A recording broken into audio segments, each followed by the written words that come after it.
नमस्कार दोस्तों। तो आज हम कक्षा 7 का 8 ग्रेड अभ्यास पुस्तिका अध्याय 2 करेंगे, जो टॉपिक है अपना भिन्न एवं पूर्णांक। ठीक है, इसके सभी क्वेश्चन अब आपको इस वीडियो में मिलेंगे। ठीक है, तो देखिए यहाँ पर पहला क्वेश्चन हमारा है, दिए गए में से सबसे छोटा पूर्णांक कौन सा है। ठीक है, ये 4 ऑप्शन दे रखे हैं, इन 4 ऑप्शन में से आपको छोटा पूर्णांक यहाँ पर देखना है यहाँ पर। ठीक है, तो देखिए यहाँ पर सबसे छोटा पूर्णांक इसमें क्या बनेगा, उसमें -2।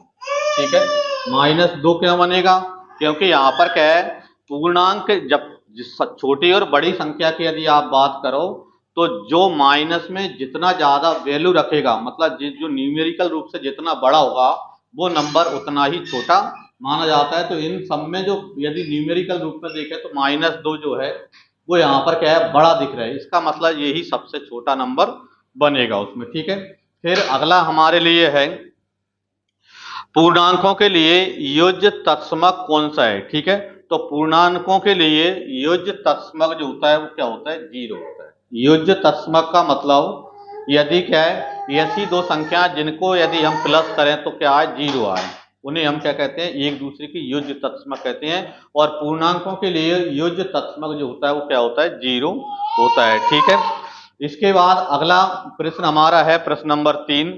क्या दिया है, a भागित -1 का मान क्या होगा। ठीक है, मतलब a में यदि आप -1 से डिवाइड करोगे a को तो आपको क्या मिलेगा वो आपको यहाँ पर बताना है। तो जब भी आप किसी संख्या को यदि -1 से डिवाइड करते हो तो उसका चिन्ह बदल जाता है।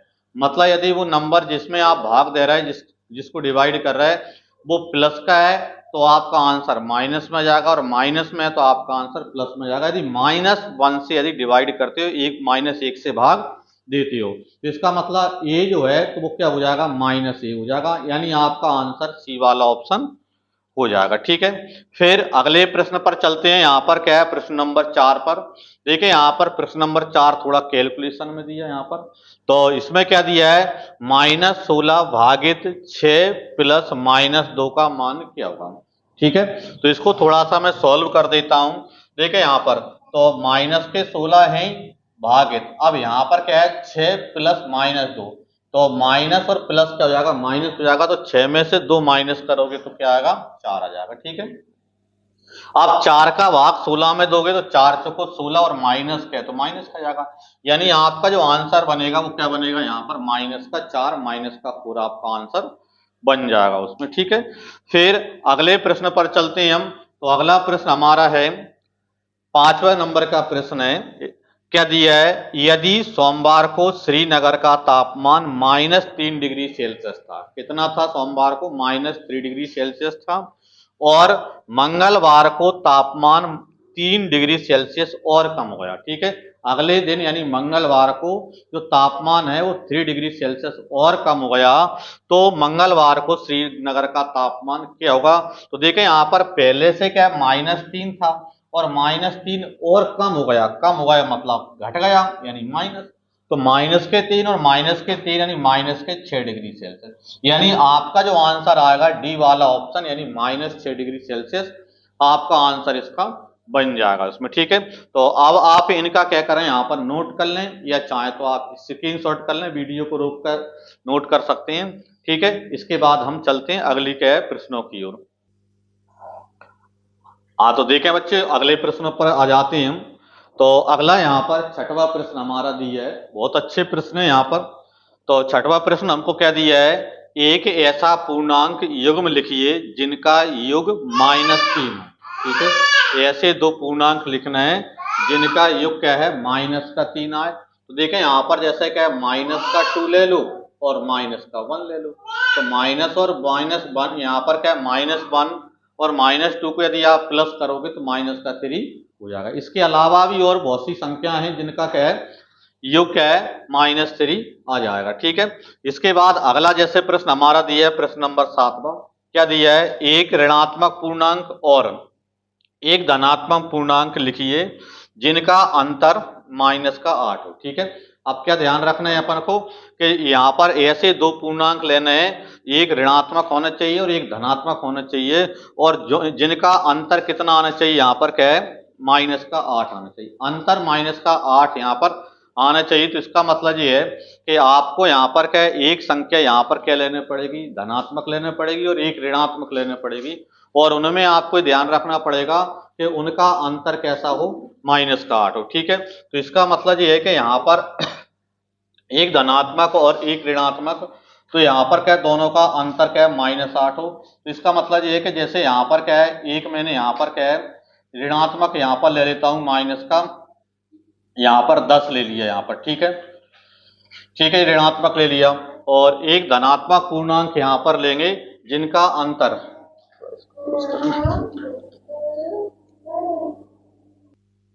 देखें तो क्या बोल रहे हैं यहाँ पर क्या है, एक ऋणात्मक और एक धनात्मक पूर्णांक जिनका अंतर क्या होना चाहिए, माइनस का 8 होना चाहिए। ठीक है, तो आप यहाँ पर क्या है, जैसे माइनस का 6 ले लें और एक प्लस का 2 ले लें। ठीक है, तो -6 और +2 का यदि अंतर करेंगे तो यहाँ पर माइनस के 8 आ जाएंगे। क्यों आ जाएंगे, जैसे यहाँ पर देखें, जैसे माइनस का 6 और -2 करेंगे यहाँ पर। ठीक है, क्योंकि अंतर करेंगे तो माइनस लगाएंगे, लेकिन ये तो प्लस का ही था, तो कितने हो जाएंगे, -8 हो जाएंगे। मतलब वो क्या जो योग में है, जोड़ा है, वो क्या -6, 2 हो जाएगा। इसके अलावा और भी लिख सकते हो आप, -5 + 3 लिख सकते हो, -4 + 4 भी लिख सकते हो। तो कई संख्या यहाँ पर ऐसी बन जाएंगी यहाँ पर। ठीक है, फिर अगला हमारा क्या है, प्रश्न है, पूर्णांकों का एक ऐसा युग्म लिखिए जिसका योग 0 और अंतर 10 हो। ठीक है, क्या है, ऐसे दो पूर्णांक आपको लेने हैं जिनका अंतर कैसा आना चाहिए, 0 आना चाहिए, योग 0 आना चाहिए, और उनका अंतर क्या आना चाहिए, 10 आना चाहिए। ठीक है, प्लस के 10 हैं, तो पूर्णांक यहाँ पर, तो ऐसे दो पूर्णांक जिनका हम क्या है योग करें, तो यहाँ पर क्या है 0 जाए तो 5 और -5, 5 और -5 को जब जोड़ोगे तो 0 मिलेगा, और 5 और -5 का अंतर करोगे तो यहाँ पर 10 मिलेगा, क्योंकि 5 और माइनस माइनस प्लस का 5 हो जाएगा तो 10 हो जाएंगे यहाँ पर। ठीक है, इसलिए यहाँ पर ऐसी दो पूर्णांक जिनका योग 0 होता है और अंतर प्लस का 10 होता है, वो क्या है, 5 और -5 यहाँ पर हो जाएंगे यहाँ पर। ठीक है, योग 0 करना है, इसलिए दोनों पूर्णांक विपरीत चिन्ह के होंगे और बराबर क्या है नंबर यहाँ पर रखेंगे उसमें। ठीक है, फिर अगले प्रश्न पर आ जाते हैं हम। तो अगला प्रश्न नंबर हमारा 8वां है, क्या दिया है, मान ज्ञात कीजिए किसका, -42 × 12, -42 में कितने का इंटू करना है, यहाँ पर 12 का इंटू करना है, 12 का इंटू करना है।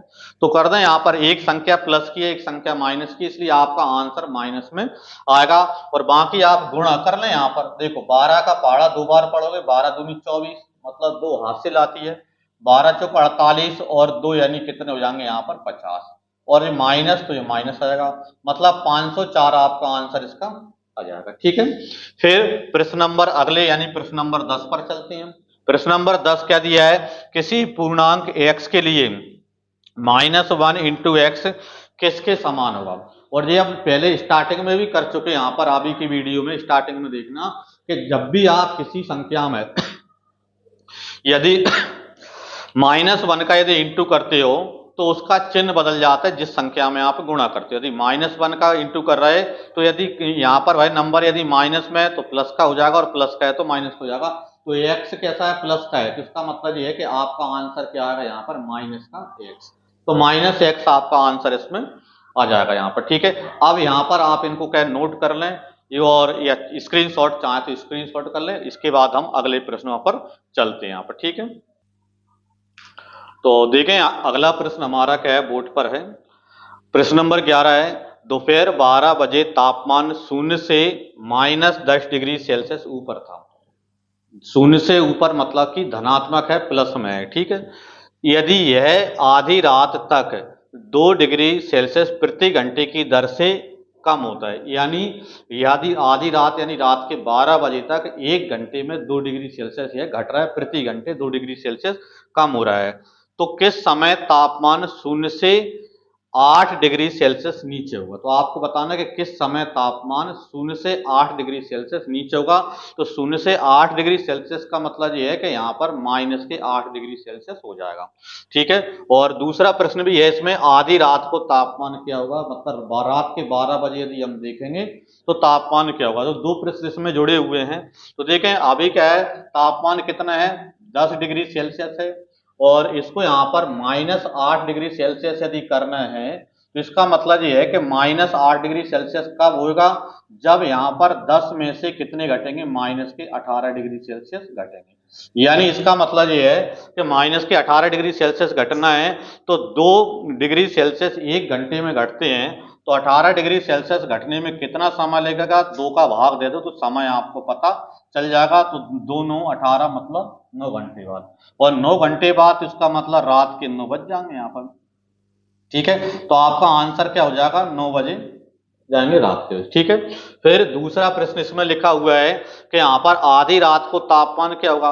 अब आधी रात को मतलब रात के 12 बजे यदि तापमान देखेंगे तो क्या होगा, तो अभी तापमान है कितना, यहाँ पर 10 डिग्री सेल्सियस। ठीक है, और रात के दिन के 12 बजे से रात के 12 बजे तक 12 घंटे हो जाएंगे, और 1 घंटे में 2 डिग्री घटेगा, तो 12 घंटे में 12 दूनी 24 डिग्री टोटल घट जाएगा। तो यहाँ पर क्या करेंगे, 10 में से 24 आप माइनस कर दोगे तो कितने बचेंगे, यहाँ पर -14 डिग्री सेल्सियस बचेंगे। अब आप पूछोगे कि माइनस के क्यों बचेंगे, तो जब भी यहाँ पर आप प्लस माइनस करो तो चिन्ह कौन सा आता है, बड़े नंबर का आता है। ठीक है, जैसे माइनस का 24 और प्लस का 10 है तो 24 बड़े हैं इसलिए 24 वाला चिन्ह यहाँ पर आएगा। तो दूसरा आंसर आपका क्या बन जाएगा, यहाँ पर -14 डिग्री सेल्सियस हो जाएगा। ठीक है, समय तो समय आपका रात के 9 बजे। ठीक है, 2 प्रश्न पूछे थे। फिर प्रश्न नंबर अगले पर आते हैं हम। प्रश्न नंबर 12 दिया है, ऐसे 2 पूर्णांक लिखो जो -3 से छोटे हों और जिनका अंतर -3 से अधिक हो। ठीक है, अभी क्या है, इसी चैप्टर में हमने पढ़ा है कि यहाँ पर माइनस में कोई संख्या जितनी ज्यादा बड़ी होती है न्यूमेरिकल रूप में, वो उतनी ही ज्यादा छोटी समझी जाती है, और न्यूमेरिकल रूप में यदि माइनस की संख्या छोटी है तो इसका मतलब वो नंबर बड़ा है, मतलब उसकी वैल्यू ज्यादा है। ठीक है, तो यहां पर हमसे पूछा क्या है कि ऐसे 2 पूर्णांक लिखने हैं जो -3 से छोटे हों। -3 से छोटे हों का इसका मतलब यह है कि इनकी न्यूमेरिकल जो वैल्यू है वो कहीं ना कहीं -3 से ज्यादा बनेगी। यानी कि यहां पर जैसे आप ले सकते हो -5 ले सकते हो और -6, तो -5 और -6 जो दोनों ही हैं वो -3 से छोटे हैं, क्योंकि वैसे आपको न्यूमेरिकल रूप में इनकी वैल्यू ज्यादा दिख रही है, लेकिन माइनस में तो इसका मतलब है -3 से छोटे हैं। ठीक है, और जिनका अंतर -3 से अधिक हो और इनका अंतर -3 से अधिक हो तो -5 में से -6 करोगे तो यहां पर आपको कितना मिलेगा, माइनस का 1 मिलेगा, और माइनस का जो 1 है वो -3 से कैसा होगा, बड़ा होगा। क्यों होगा, क्योंकि -3 और -1 में यदि आप देखते हो तो यहां पर आपको क्या मिलेगा, -1 कैसा मिलेगा, न्यूमेरिकल रूप से छोटा, इसका मतलब उसकी वैल्यू ज्यादा है। या -5 में से -6 करेंगे तो प्लस का 1 भी आ जाएगा, तो प्लस का 1 भी -3 से बड़ा होगा यहाँ पर। ठीक है, तो इसका मतलब आप यहाँ पर क्या लिख सकते हो, -5 -6। और भी बहुत से पूर्णांक है यहाँ पर, खुला क्वेश्चन ऐसा नहीं कि यही अकेला है, और भी कई आंसर इसके निकल आएंगे इसमें। ठीक है, तो अभी आप इसको नोट कर लें, अभी तो आपकी क्या बुक में। ठीक है, फिर अगले प्रश्न नंबर यहाँ पर 13 पे चलते हैं। बहुत अच्छा प्रश्न है यहाँ पर 13 नंबर का। तो क्या दिया है, 13 नंबर का प्रश्न पढ़ें। 15 प्रश्नों वाले एक कक्षा टेस्ट में प्रत्येक सही उत्तर के लिए 4 अंक दिए जाते हैं। यदि 15 प्रश्न है, ठीक है, और यदि आप सही उत्तर देते हो तो उस सही उत्तर के लिए आपको 4 अंक मिलते हैं। ठीक है, और यदि प्रत्येक गलत उत्तर के लिए -2 अंक दिए जाते हैं, और यदि आप गलत उत्तर देते हो तो माइनस के 2 अंक दिए जाते हैं, मतलब 2 अंक कम कर दिए जाते हैं। फिर इसी पर जो बेस्ड है 2 प्रश्न हमको दे रखे हैं, आ और बा। ठीक है, तो पहले हम प्रश्न नंबर आ पर चलते हैं। प्रश्न नंबर आ क्या दिया है, गुरप्रीत सभी प्रश्नों को हल करती है परंतु उसके उत्तरों में से केवल 4 सही हैं। उसने कुल कितने अंक प्राप्त किए। ठीक है, गुरप्रीत ने क्या सभी प्रश्न अटेंड किए, मतलब 15 के 15 किए अटेंड, तो लेकिन उनमें से उसके 9 कैसे हैं, सही हैं। अब 9 सही हैं तो आपको पता है कि एक प्रश्न के कितने मिलेंगे, 4 अंक मिलेंगे, तो 9 प्रश्न के तो 9 × 4 मिलेंगे। ठीक है, लेकिन 15 में से 9 यदि सही है तो उसका मतलब 15 में से 6 उसके गलत भी है, तो इसलिए यहां पर गलत है तो उनके घटाना पड़ेंगे, और एक प्रश्न के माइनस यहाँ पर 2 घटेंगे तो 6 प्रश्नों के 6 दूनी 12, यानी कि 9 चौको 36 अंक उसको बनेंगे, लेकिन 6 दूनी 12 अंक उसके कट जाएंगे। तो इसलिए गुरप्रीत को कुल कितने अंक मिल पाएंगे, तो गुरप्रीत को 36 में से 12 कम यानी कि 24 अंक यहाँ पर मिलेंगे, ठीक है ना। फिर इसी प्रकार प्रश्न नंबर जो यहाँ पर 13 का ही ब पार्ट है उसी को देखें। उसके लिए यहाँ पर मुख्य जो निर्देश है वो ऊपर ही है, ठीक है, क्रॉस क्वेश्चन नीचे है। क्या दिया है इसको पढ़ें। उसके एक मित्र ने सभी प्रश्न हल किए, उसका एक मित्र है उसने क्या 15 ही प्रश्न फिर हल किए, लेकिन जिसमें से केवल 5 उत्तर सही है। इसके कितने प्रश्न सही है, 5 प्रश्न सही है। इसका मतलब यह है कि 15 में से यदि 5 प्रश्न सही कर रहा है तो 15 में से 10 प्रश्न गलत कर रहा है, ठीक है। तो 5 प्रश्न यदि सही कर रहा है तो एक प्रश्न के 4 अंक मिलेंगे, तो 5 प्रश्नों के तो 5 गुणा 4, और इसमें से घट कितने जाएंगे, तो यहाँ पर 10 प्रश्न गलत कर रहा है और एक प्रश्न के 2 अंक कटना है, तो 10 प्रश्नों के तो 10 गुणा 2 कट जाएंगे, ठीक है। यानी 5 को 20 और 10 दूनी 20, तो 20 में से 20 माइनस करोगे तो क्या आएगा 0, यानी कि उसके मित्र को कितने अंक मिलेंगे, तो उसके मित्र को 0 अंक मिलेंगे, ठीक है। अब आप इनको यहाँ पर क्या स्क्रीनशॉट कर लें या वीडियो को क्या रोक कर थोड़ा सा इसको नोट कर लें अपनी बुकों में, ठीक है। और अगले प्रश्न पर हम चलते हैं। देखें तो हमारा अगला प्रश्न और इस चैप्टर का लास्ट प्रश्न है। क्या दिया है, पैटर्न देखिए और उसे आगे बढ़ाइए, ठीक है। रेड कलर में यहाँ पर पहले से लिखा हुआ है बुक में, और जो ब्लू कलर से मैंने यहाँ पर पहले ही भर दिया, इसको बाकी समझाना है, ठीक है, ताकि आपका भी टाइम बच जाए, ठीक है। तो देखें यहाँ पर जैसे क्या दिया, -5 × 5 बराबर क्या है 25, ठीक है। 5 गुणा 5 25 और माइनस का किया जाएगा, ठीक है। फिर -5 × 4 करेंगे तो 20 आ जाएगा। फिर यहाँ पर -25 और प्लस के 5, ठीक है, क्योंकि माइनस के 20 बच जाएंगे। -25 + 5 करेंगे तो 5 प्लस के हैं 25 माइनस के हैं तो माइनस के 20 हो जाएंगे, ठीक है। फिर अगला क्या दिया है, -5 × 3 तो 5 की 15 माइनस के, ठीक है। इधर क्या हो रहा है, तो इधर अपना पैटर्न चल रहा है, तो -25 थे तो अब यहाँ पर क्या है 20 है, इधर अपने 5 ही चल रहे हैं। तो देखें यहाँ पर माइनस के 25 से तो अब माइनस के 20 बचे, ठीक है। तो देखो माइनस के 20 और प्लस के 5 करेंगे तो आप 15 ही जाएंगे जो अपने इंटू किया है वो, ठीक है। फिर आगे देखें तो -5 × 2 यानी माइनस के 5 दूनी 10 हो जाएंगे। इधर देखो अब 20 थे तो अब यहाँ पर माइनस के 15, तो इधर अपना 5 का ही आपका चल रहा है, ठीक है। फिर -5 × 1 करेंगे तो माइनस का 5 आ जाएगा। इधर कितने थे 15 थे माइनस के, तो अब यहाँ पर 15 की जगह माइनस के 10 हो जाएंगे और प्लस के 5 से चल ही रहे हैं, ठीक है। फिर आगे देखें 5 × 0, 0 का किसी में भी गुणा करोगे 0 हो जाएगा। यहाँ पर माइनस के 5 हो जाएंगे, आप पहले 10 थे तो अब यहाँ पर माइनस के 5, इधर आपका 5 यहाँ पर चल ही रहा है, ठीक है। अब यहाँ से देखो -5 का इंटू -1 से करेंगे तो क्या हो जाएगा 5 हो जाएगा प्लस का। ये अब यहाँ से थोड़ा सीखने वाली बात है, जब भी आप माइनस माइनस का इंटू करते हो, इंटू की बात कर रहा हूँ प्लस माइनस की बात नहीं कर रहा हूँ, माइनस माइनस का इंटू यदि करते हो तो प्लस हो जाता है। तो 5 × 1 यानी 5 हो जाएगा और माइनस माइनस प्लस का 5 हो जाएगा। अब देखो यहाँ पर माइनस के 5 अब और 5, तो इसका मतलब 0, और इधर 5 चल ही रहा है, 5 में 0 प्लस करते हैं 5 आ जाते हैं। देखिए 5 दूनी 10 हो जाएंगे प्लस के। अब देखें यहाँ पर -5 में यहाँ पर यदि आप देखो तो +5 होता जा रहा है, तो अब आगे फिर 5 बढ़ जाएंगे, तो यहाँ पर 0 से अगला 5, अब प्लस के 5 आ गए, ठीक है। और 5 ये तो 5 और 5 10, इसी प्रकार 5 की 15 और इधर 5 में फिर आगे 5 बढ़ाएंगे तो प्लस के 10 हो जाएंगे, और इधर 5 है तो 5 और 10 15 हो जाएंगे। तो इस प्रकार अपना पूरा पैटर्न यहाँ पर है, ठीक है। इसमें यहाँ पर जो रेड कलर में है वो आपकी बुक में दिया है, और ब्लू कलर में आपको जो है वो आपको भरना है यहाँ पर पेंसिल या पेन जिसका भी आप यूज करते हो, जैसा भी क्या है टीचर ने आपको सजेस्ट किया हो, ठीक है। तो इस प्रकार अपना क्या है 8 ग्रेड का यहाँ पर क्या है भिन्न एवं पूर्णांक वाला अध्याय 2 आपका कंप्लीट हो जाता है। धन्यवाद।